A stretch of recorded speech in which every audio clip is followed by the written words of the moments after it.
Years ago, it was my first Sunday at a new parish. There I was in the back of the church, as nervous as I could be, eagerly anticipating the start of the service. As the people were coming in, I noticed something, though. I noticed that as everyone came in, they would go and say hello to this one particular woman and then go back to their seats and sit down.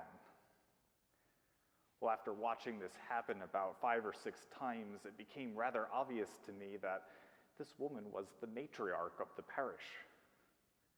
So after the service, when she said to me, "I do hope that you'll sit at my table during coffee hour," I said the only 2 words which one says to the matriarch of the parish: "Yes, ma'am." So I greeted everyone else as they left the church, quickly got out of my vestments, and reported to her table as fast as I could. And I will never forget the conversation that I had with her that day. 9 husbands were her first words to me. I finally sat down and counted the other day. I've had 9 husbands.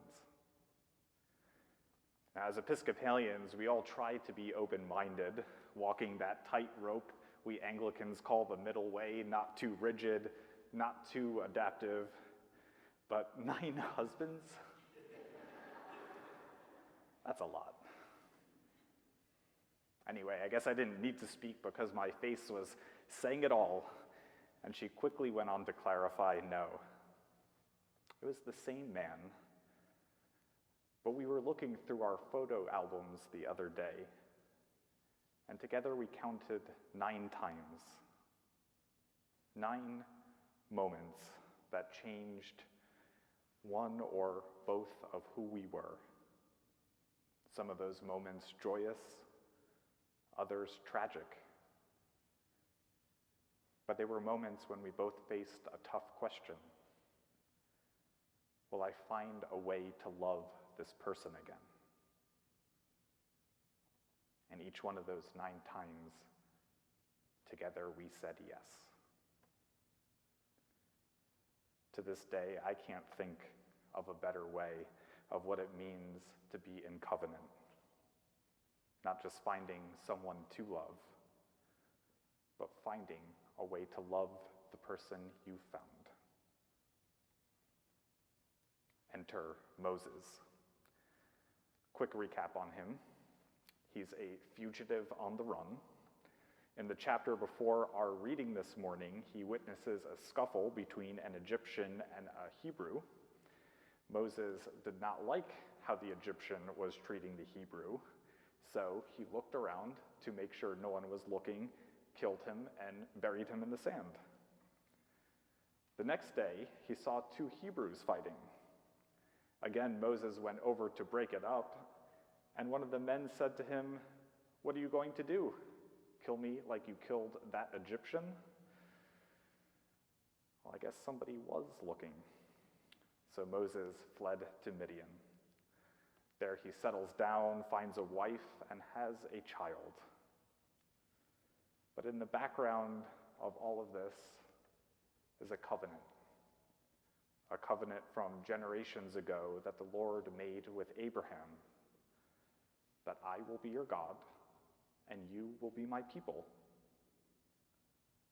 God had found someone to love, namely the people of Israel, and God saw their struggle, their hard labor, their poor treatment. And now it was time to love the people God found. It was time for them to return to the land which God had promised them. And a chilling reminder that God doesn't work with the able, but with the available, God appears to Moses, the murderer in hiding, in the form of a burning bush. I have observed the misery of my people who are in Egypt. I have heard their cry. So come, I will send you to Pharaoh to bring my people, the Israelites, out of Egypt. Now we hear in Exodus 1 that the descendants of Israel were fruitful and increased greatly. They multiplied and grew exceedingly strong, so that Egypt was filled with Israelites. And I'm sure it wasn't lost on Moses that over the course of these generations, some had grown up in Egypt never hearing about this covenant, this promise between God and the people of Israel. Or perhaps they had heard it, but thought if living in slavery is being loved by God, then count me out. Moses knew in his heart that soon the people of Israel would be facing one of those relationship-defining moments. That question which time and again would swell up in the hearts of the Israelites, and that same question that enters into our own hearts from time to time. In the midst of our pain and suffering, will we find a way to love God again? Will we allow ourselves to be delivered into a land flowing with milk and honey? Or will we stay where we are out of anger, knowing that no good will come of that? So Moses asked God, if I'm going to go back to Egypt, if you want me to call your enslaved people back into covenant with you, if you want them to follow me out of Egypt, they need to know your name. I need to know your name. Then you can be my God. Then you can be their God. Funny thing about names back then, they always meant something. Abraham meant the father of many. Sarah was a noblewoman or a princess. Isaac, one who laughs. So Moses waited with bated breath to find out just who this God was, hoping that knowing God's name would give a clue as to who exactly this God was and what this God was all about. And Moses gets his answer. I am who I am. I am being. I am the God whose spirit moved over the deep. I am who divided the heavens from the earth. I am the one who formed the dry land, and I am the God who divided the night from the day. I am who formed you in my own image. I am the one who wept with you when you ate that fruit. I am the one who called you into covenant. I am the one who put Joseph ahead of you so that you might survive the famine. I am the one who forgave you for being a murderer. I am the one who hears the cries of my people, and I am the one who is calling you to lead my people back home. I am your God, and you are my people forever. It was a name that was pithy, yet it was a name that somehow said it all.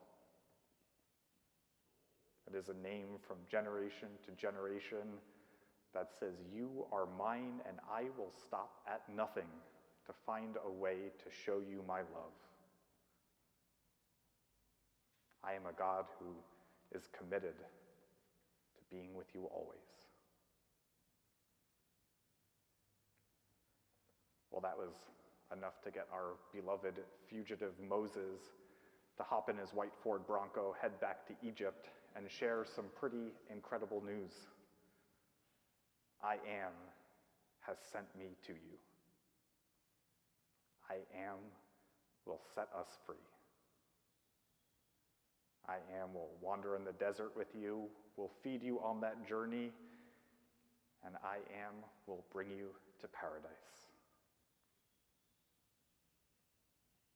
What more is Lent than a time when we prepare our hearts to say, I will, once again to this loving God who will do anything to show us this wondrous love. This God who says to us our eternal words of promise. I am resurrection, and I am life.